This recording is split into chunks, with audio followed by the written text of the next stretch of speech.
is damn near every single Easter egg and secret in Gotham Knights. I may have missed some, so if I did, just let me know in the comments. Go ahead and subscribe also. Let's start with the intro of the game, which features a lot of Easter eggs in itself. We see a giant question mark here, clear reference to Edward Nygma, aka Riddler. We also get a giant Joker card here, clear reference to the Joker. And we also get a big penny here, which people think is a reference to Two-Face, but it's actually a reference to Joe Coyne, aka the Penny Plunderer, a villain from the golden age of Batman who became obsessed with pennies after a long life of penny-related bad luck. We also see the classic mechanical T-Rex, which is a reference to the Dinosaur Island's Batman storyline, where a man named Stephen Chase uses a dinosaur to attack him. Next, during the opening, we see a truck labeled Moxon Linen Rental Service. Lou Moxon is the boss of Joe Chill, and Joe Chill is the man who killed Bruce Wayne's parents. Now, moving on to the Belfry. There's a ton of secrets in the Belfry. Starting in the kitchen, you can find photos of Bruce as a kid with Alfred and his dog Ace. Ace is also known as Ace the Bat Hound in Batman lore. He's really cool. Next, looking at top of the refrigerator, you'll find a cereal brand called Flakies with the words Boosterific on it. The color scheme and wording of the box reference a time-traveling superhero, Michael John Carter, aka Booster Gold, who's from the 25th century. Looking next to the refrigerator, you can spot a Wonder Woman apron as well. Next up, going behind the evidence board, you'll find old boxes with labels on them. The labels reference Batman characters. We get some for Penguin, Anarchy, Scarecrow, Harley Quinn, Two-Face, The Mob, Mr. Freeze, Killer Croc, Oracle, Gordon, The Freaks, and for Clayface. Next, there's a lot of different boxes around the Belfry that have this label here, WBMTL, which stands for WB Montreal, the people behind the game. Next, there's a ton of different colorways that reference different DC characters. There's a color titled Black Adam for the motorcycle, which obviously references Black Adam, Shazam's arch nemesis. There's also one for Chroma Frost, aka Killer Frost, an icy villain from DC Comics. There's a color named Tribute Slade, which is a reference to Slade Wilson, aka Deathstroke, one of the biggest assassins in the DC universe. There's also a color that references the Grey Ghost.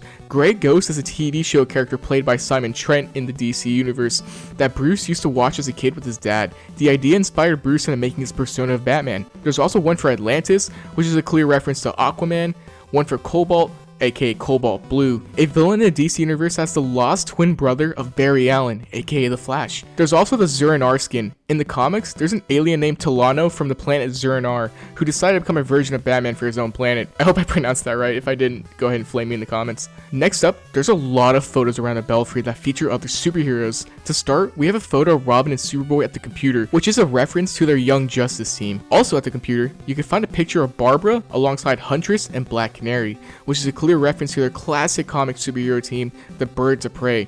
Speaking of Black Canary, there's a poster of her on the second floor which advertises her performing at the Monarch Theater. Black Canary also has voice lines in the game. It's rare, but she will call Oracle from time to time to check up on her. Helena Bernelli, aka the Huntress, also calls up on her, which is really cool to see. Go for Oracle. Hey, got some key evidence in that case I sent you. Oh? 3 passes to go rock climbing this weekend that just conveniently have our names on them. Can't make it, can you? I'm sorry. We're just finally making headway on this case and... No need to apologize. I get it. We've all been there. I do really want to see you. I've got some new toys that will make Ollie green with envy. Oh, I will be sure to let him know that. Go for Barbara? Barbara? Since when do we use formalities?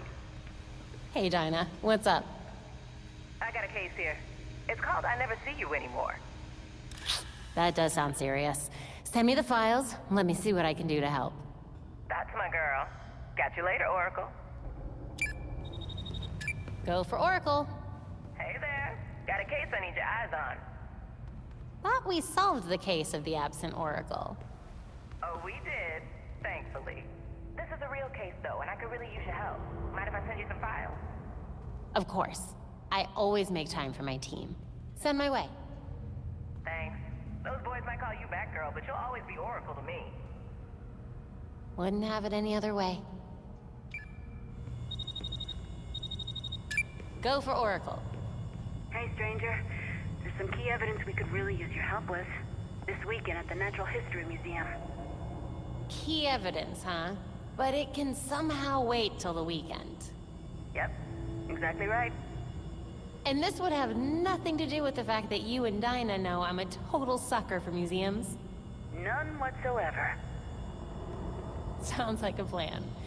Who knows? Maybe there's some key evidence at that rock climbing site Dinah was talking about, too.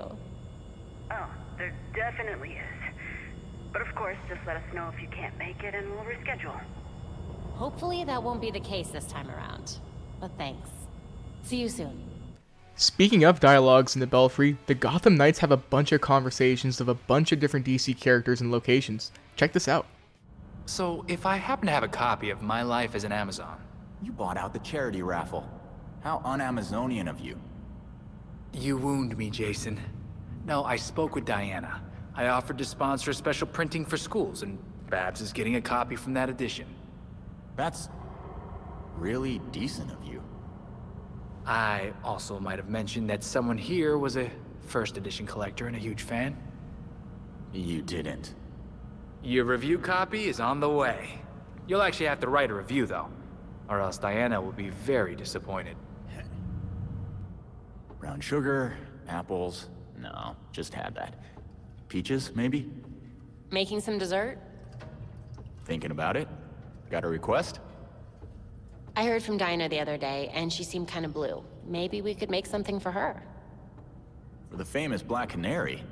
Of course. I know just the thing. Hey, the Star City Circus is making a stop in Gotham next month. Want me to get you a ticket? Really? I thought you'd be done with circuses after all this time. No way. The performers are always coming up with something new. Like my mom said, never let the audience get bored. Huh. Sure, I'll come along. I've heard that Aquaman can't control dolphins. They're too smart. He can only make suggestions and hope they go along with it. Good for them. I miss Ace. He's the best dog. Master Bruce wanted to name him Bat Hound at first. Of course he did. He wasn't the best at naming things. No, he was not. But thankfully, I talked him out of it. Can you ask Julia to give Ace a good belly rub for me? It'd be my pleasure. Who's looking after Bloodhaven, Grayson? Why? Did something happen? No, I just know you give a shit. Figured I'd ask. I have some friends keeping me in the loop. Things get too bad, I can always head back. Well, you're doing good work here. Thanks, Jason. Ha! That sounds like Svoboda. If she's that much of a hard ass on you, imagine what she's like with little old me. I can't thank you enough. Knowing you're keeping an eye on Bloodhaven during all this genuinely helps me sleep.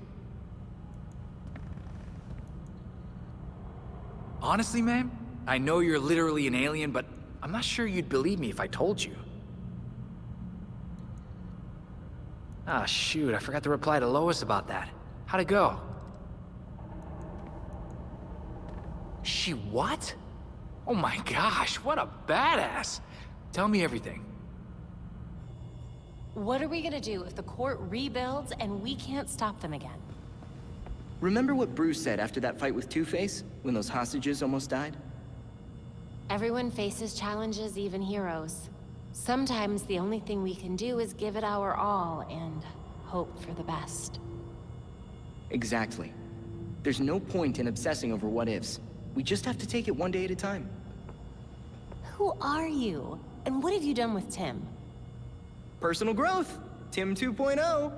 Or at least Tim 1.7 with some serious patch notes. Hey, if things get too bad, we could call, like, the Titans for help, right? We could. Cyborg would be very unhappy if he didn't have something to immediately punch. What about someone who isn't Cyborg? The four of us can handle this, Tim. But if things get bad enough, I'll give him a call. And if you just want to meet Raven, I can just introduce you to her. I really want to see how her powers work. I built something to track it, but I won't know until I see it in action. There is no way time travel can work in that context. Well, he's not a scientist, Barbara. He's a magician. Okay, so what did he do with it? He leveled the entire mansion in the past. Everyone's dead. Whoa, wait. Who did this? Was it Constantine? Or I hope it wasn't Willoughby Kipling. Dick, what are you talking about? We have to fix it. Whoever hurt that family in the past. Dude, no. In the show. Oh, crap. You guys are still talking about that Knights of our... Passions. Yeah.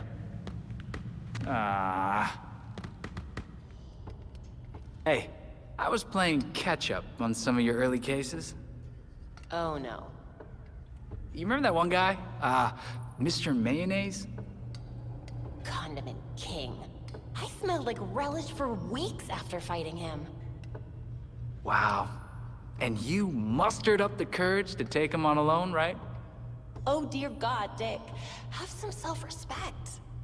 Moving on, near the motorcycle, we can find a picture of Dick Grayson with his parents when they were in the Flying Grayson circus together. You can also find a picture of the whole team the Graysons were with during that time. You can also find a Flying Graysons poster on the second floor of the Belfry. Next, you can find a picture of Red Hood with Roy Harper, aka Arsenal. In the comics, Red Hood, Arsenal, and Starfire team up together in a series called Red Hood and the Outlaws. And finally in the Belfry, you can find a black cat named Cisco roaming around in different areas. People may think this is a reference to Catwoman, but the actual story behind it is the cat is based on the real-life Cisco owned by the game's executive producer, Flora Marty. Unfortunately, her cat passed away during the development of the game, so the Gotham Knights team put her cat in the game to pay tribute. Okay, now, moving on from the Belfry, we have a ton of emails referencing so many different DC characters, big and small. I'll explain some of them in more detail, but I recommend pausing this video if you want to read each specific email. Now, starting with Nightwing, he gets emails from a ton of different DC characters. To start, he gets one from Lois Lane, love interest of Superman, who tells Dick that there's a vigilante called Nightwing rumored to be patrolling the city as his new guardian. This isn't Dick Grayson's Nightwing, but an actual enemy of his called Nightwing, spelled Nitewing. His real name is Studious Rierstad, and he claims to help people when he's actually just hurting innocent people and is kind of a nutcase. The next email is from Bridget Clancy. Bridget was the superintendent of the 1013 Park Dorn Avenue, the building Dick Grayson moved into when he arrived at Bloodhaven. He gets an email from Clark Kent as well, a journalist that works at the Daily Planet at Metropolis, aka, spoilers for Superman Legacy, Superman. Next up, we get an email from Elisa Bada. She's a lieutenant in the Bloodhaven Police Department. Next, we have an email from Sonia Branch. Sonia Branch, born Sonia Zuko, is the head of Gotham National Bank. In the New 52 comic series, her father was outed as the murderer of the Flying Graysons. She lived in regret even though she had nothing to do with the incident, but due to it, she changed her last name from Zuko to Branch. Nightwing also gets an email from Brian Haley, one of his old friends from the Flying Grayson circus. Next up, we get another message from Clark checking in again. I love how Superman is characterized in this universe. We also get an email from Corey, aka Starfire, aka Nightwing's love interest. How about we do that move you taught me last weekend? Now? I admire your boldness, but what will the team think?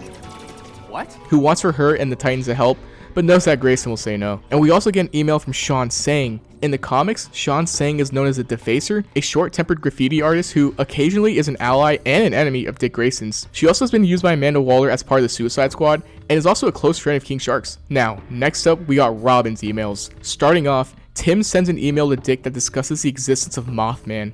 This is likely referencing Byron Lewis, aka Mothman, who, funny enough, was a minor Watchmen character. Tim also gets an email from Connor Kent, aka Superboy, who wants to go hunt for the Mothman with him. Next up, we get an email from Chupa20. This could be referencing Diego Perez, aka Chupacabra, who's affiliated with the Titans.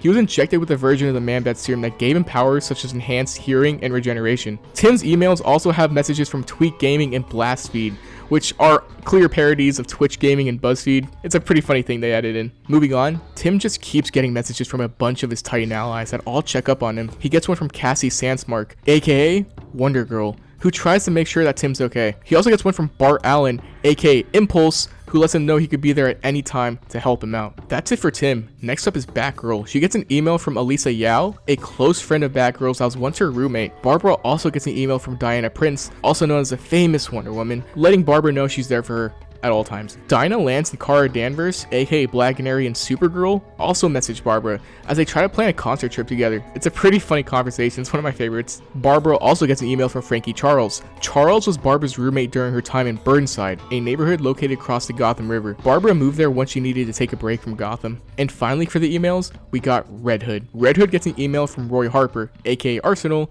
who mentions that they can go with Starfire and get into some trouble if Jason ever needs to get his mind off things, which is again referencing their team from the Red Hood and the Outlaw comics. Superman also messages Jason, who lets Jason know that even though they don't really know each other, he still wants to reach out and lets Jason know that it's never too late for them to get to know each other. Superman seems like such an upstanding dude in this universe with how much he's helping the Bat family behind the scenes. You can tell that Batman meant a lot to him. Next, Jason gets an email from Isabel Ardila. She's a flight attendant that was actually Red Hood's girlfriend at one point. She met Jason and Roy Harper during their flight to China. And finally, there's an email Jason gets about the Markovian gold, which is referencing Markovia. Markovia is a fictional country in the DC universe that's home to the metahuman siblings, Geoforce and Terra. Now, moving on, Gotham City as a whole has a bunch of secrets and tidbits that reference things in the DC universe. There's a huge list to go down, so I'm going to mention everything that I have found in the city in no particular order. Let's get started. To start off, we got Akron Chemicals. Akron Chemicals is a major industrial firm in the DC universe that is known to have developed the chemical compound known as Drax, which was marketed as a pest killer, but used for biological warfare. Next, we got Daggett Industries. Daggett Industries is owned by Roland Daggett, with his company focusing on developing pharmaceuticals. Daggett Industries is known for turning someone named Matt Hagen into Clayface. Next up, we got the Dixon Docks, which is a docking port in Gotham. More importantly though, is that it's named after the prominent Batman writer Chuck Dixon. Star Labs is also in the game, a famous research organization with labs all over the US, used in a lot of different DC storylines. You can also find the GothCorp building. GothCorp is a research firm founded by Ferris Boyle, who was a malicious businessman that was responsible for turning Victor into Mr. Freeze. As a little side note, it's kind of funny to think about that Ferris Boyle is the enemy of Mr. Freeze. Get it? Boyle as in hot, freeze as in cold. It's just pretty cool. Throughout Gotham, you can find these barcodes on random walls. Scanning them with your phone actually takes you to the Gotham Knights website, taking you to a regulator's advertisement asking you to join them. It's really cool. Next up, something pretty funny is that they got posters for Hoover Hair, which is an obvious little parody of Bugs Bunny. We also got Stagg Industries, a research firm founded by Simon Stagg, a malicious businessman who uses his business for his own malicious deeds. You know who this is if you played Batman Arkham Knight. You'd also find Noonan's Bar in Gotham. This bar is owned by Sean Noonan, a former hitman in the DC universe. This bar first appeared in the 1993 issue of DC Comics called The Demon, and the bar is usually located in the worst neighborhoods of Gotham. You can also find Cale Anderson Pharmacy throughout Gotham. This pharmaceutical company is founded by Veronica Cale and Leslie Anderson. Veronica Cale constantly tries to ruin the reputation of Wonder Woman. You can also find a building called Elliott Television Studios, which is a reference to Thomas Elliott, aka the Batman villain Hush. Next up, you can find a shop called Dinosaur Island Toys in Gotham, referencing Dinosaur Island, which was a failed amusement park filled with robotic dinosaurs, among other things that were made to be hunted by guests. You can also find Janus Cosmetics, a cosmetic company owned by Roman Sionis, aka Black Mask. He used it as a front to sell drugs among other criminal activities. You can also find Stacked Deck, which is a bar that a lot of villains go to hang out. It was used a lot in Batman the Animated Series. You can also find signs for Star City throughout Gotham, the city that's protected by DC's Archer, Green Arrow. Next up, you can find a building called VicForm. VicForm is a tech-oriented company owned by Ethan Cobblepot, the son of the Penguin and an enemy of Batgirls. He has a lot of advanced technology and has a vector suit that possesses energy projection and mind control abilities. Next up, the district of Otisburg in the city is a reference to one of Lex Luthor's henchmen in the 1978 Superman film, which is a really funny scene. Otisburg? Where's Tess Monster? She's got her own place, man. Otisburg? It's a little bitty place. Otisburg? Okay, I just wipe it off. That's all. It's a little... You can also find Cape Carmine in the city, which has traditionally been under the occupation of the Gotham City organized crime family. You can also find the SK Animal Shelter, an animal shelter of dogs and cats that was abandoned. It was sold to Catwoman, however, who began living there with the Gotham City Sirens, Harley Quinn, and Poison Ivy. Next up, you can find a shop called Joe's Garage. Minor shop, but Joker used their gear and clothing in the Death of the Family comic for the New 52. You can also find Quinzanios Construction, which is a reference to Gotham Knights art director Olaf Quinzanios. I'm sorry if I butchered that. Next, there's an advertisement for the Magical Theater on a wall in Gotham, featuring magical DC characters. We get Zatara here, an extremely powerful magician who was the host of Dr. Fate for a very long time until rotating duties with other characters. Madame Xanadu is also named. She's an immortal sorceress in the DC universe that aids the magic community with her magic shop. She's a really powerful character. It also features Mr. Mixiet Spitlick. I probably butchered that.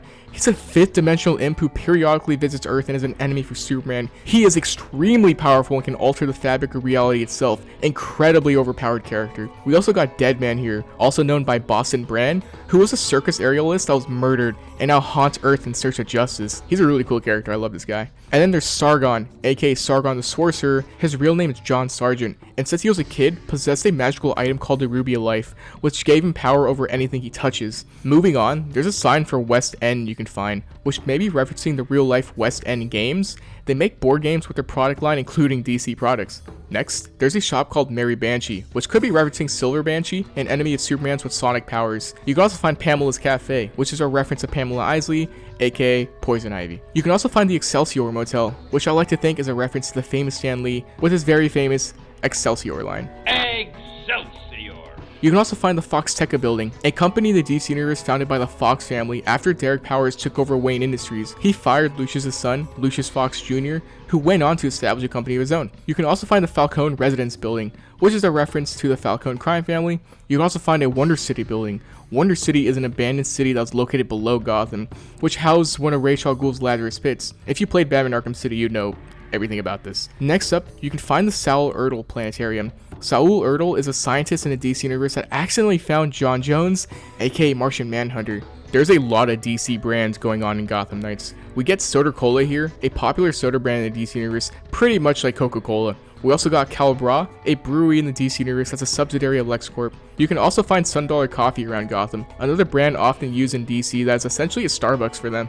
You can also find O'Shaughnessy's, a fast food chain in the DC universe that rivals Big Belly Burger. Speaking of Big Belly Burger, there's a bunch of them all over Gotham as well. Just another common burger restaurant all over the DC universe. Jitter's Coffee is also present in the game, another popular coffee shop in DC. You've seen this if you watch the Flash TV show, they use it in that show all the time. And you can also find Basolo Fistoriante here. This is likely referencing Basolo Bistro, which is a local restaurant usually found in Metropolis. Basolo Bistro is a reference to George Reeves, the first person to portray Superman, who was for a time known as George Basolo. And finally, there's memorials for Neil Adams and George Perez in the game. They unfortunately passed away in 2022, the year the game was released. They both have had major impacts on DC Comics over the years. Rest in peace to both of these legends. Now, moving on, in a lot of missions in the game, there's a lot of things you can interact with that help expand the lore of Gotham Knights and DC in general. Let's go through each mission. To start, in the very first mission of the game, when you're investigating Kirk Langstrom's disappearance, you can find a poster for the Grey Ghost. Grey Ghost was a TV show Bruce used to watch as a kid, which helped inspire his persona of Batman. Progressing through the mission, you can interact with the structure, which reveals 3 DC characters. The first is Dr. Erded Orson, which was a scientist that created the Aquaman villain, Chimera. The next is Gilbert Giles. Dr. Giles was another doctor in the DC universe that helped in the creation of Commander Steel, a soldier in DC Comics that was crippled during World War II, which led Giles to putting cybernetic enhancements on him to make him stronger than the average man. And then there's Niles Calder, a character in the DC universe most known for being the leader of Doom Patrol. In the next mission, going through GCPD, there's a lot of references to classic Batman characters and lore. To start, you can hear these officers talk about John Doe. Guy, wild outfit. Nope. Damn. Work's pretty packed with that scientist now.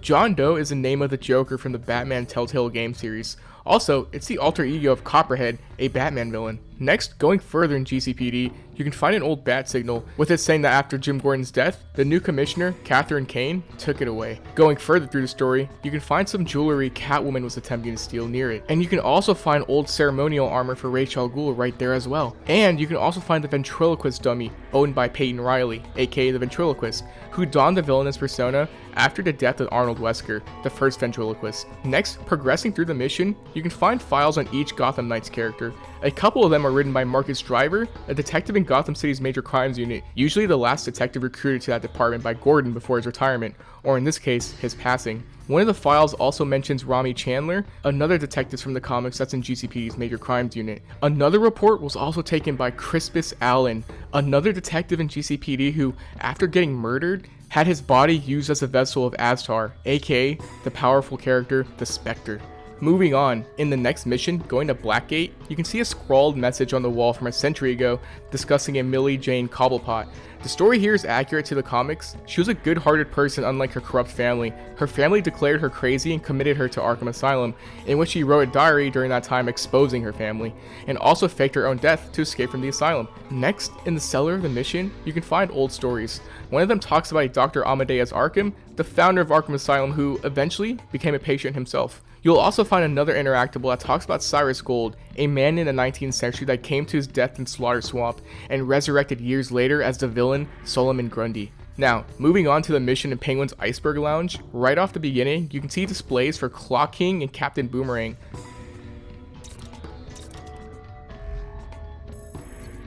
Time's up for Clock King. Well, you know what they say, boomerangs always come back. Let's hope the captain doesn't. Clock King is a villain in the DC universe that uses time-related gimmicks for his crimes, and Captain Boomerang is a classic Flash villain, usually associated with the Suicide Squad. Going below the lounge, you can see a list of people banned from the area. One is Bruce Wayne for his inappropriate behavior. You also get Victoria Vale, aka Vicky Vale, the famous reporter for Gotham City. And there's also Selina Kyle, aka Catwoman, who's banned due to her theft. Fitting. Moving on, during the Power Clubs mission, you can find a Gotham by Gaslight book. Gotham by Gaslight is an Elseworld Batman story where a Bruce Wayne in the 19th century becomes Batman and fights against Jack the Ripper. You can also find a Floronic Vine here that is found at Slaughter Swamp, the place where Cyrus Gold dies and resurrects as Solomon Grundy. My footage for these two things didn't record, so shout out to BatmanArkhamVideos with the clutch. His link will be in my description. Moving on, in the mission when you're infiltrating Kane's building, you can find a laptop with an email from Lex Luthor, Superman's arch nemesis. Jacob Kane also leaves a voice message for his daughter, Kate Kane, talking about her mother and twin sister's death, with the details seemingly being hidden away from Kate. Kate, by the way, is known as Batwoman, an ally of Batman's and protector of Gotham City. Next, Jacob Kane owns firearms that are owned by famous DC characters. One is for Tallulah Black, a bounty hunter with a brutally mutilated face, and with an ally and lover, a Jonah Hex, a legendary bounty hunter from the American West frontier in the 19th century. There's also one for Sergeant Frank Rock. In the comics, Sergeant Rock was a US Army officer during World War II and leader of the legendary East Company. He also owns twin blades, gifted to him from Tatsu Yamashiro, aka Katana, a Japanese superhero, with her swords being able to take the souls of whoever is killed by it. Now, in the mission when you break into Arkham Asylum, you can find a visitor log of people that used to work there. There's one from Aaron Cash, a character that routinely appeared in the Arkham games. Awesome character. There's also one for Dr. Hugo Strange, the classic Batman villain that knows Batman's identity. There's also Dr. Harleen Quinzel. Harley worked there before becoming evil. Not sure who Dr. Wilkins is. I don't think that's a reference to anybody. Let me know if I'm wrong though. There's one for Gordon, however, and there's also one for Dr. Victoria October, who's usually a scientist at Argus and is also an ally of Batman and the Bat family. Going further down the asylum, you can see old cells. You can see one for Jane Doe, a notable serial killer who would get to know his victims before murdering them and then taking over their identities, trying to find one that would satisfy him. I wish this villain popped up more in Batman media. I think he's really interesting. There's also one for Waylon Jones, aka Killer Croc. Pretty gross cell. And there's also one for Laszlo Valentin, aka Professor Pig, an insane serial killer that tries to perfect, quote unquote, his victims by making them into mindless drones called Dolatrons. Progressing through the mission, you can find books written by Hugo Strange, with them apparently being controversial, no surprise. You can also find his old office near the area. Next to Strange's office, you can find Harleen's old office as well. She has on her wall an old gift from Selina, which is pretty touching. Kinda sucks we never get to see Catwoman in this game. She also has on her wall a clown portrait, alluding to her transformation to Harley Quinn. Now, moving on to the side missions. Going to the Monarch Theater to track down Harley Quinn, you can find a piano with a music sheet next to it. Zooming in, you can see it's titled Batman the Animated Series, with the notes being the theme from the show. You can also find a poster for the band Mucous Membrane, an English punk rock band that featured John Constantine, a powerful and snarky magic user in the DC universe. He was the lead singer, with his stage name being Johnny Conjob. There's also a poster for Satara, as I mentioned earlier, he's an extremely powerful magic user who, according to his text, stopped a fire at the theater, saving lives. And finally, during Mr. Freeze's boss fight, he'll say this to you. Revenge is best served ice cold. Which is a reference to his iconic line from Batman the Animated Series. Rest well, my love. The monster who took you from me will soon learn that revenge is a dish best served cold. And that's it for all the Easter eggs that I have found in this game. I likely missed a good amount, so let me know what I didn't talk about. I hope you guys enjoyed. Have a great day, and goodbye, people.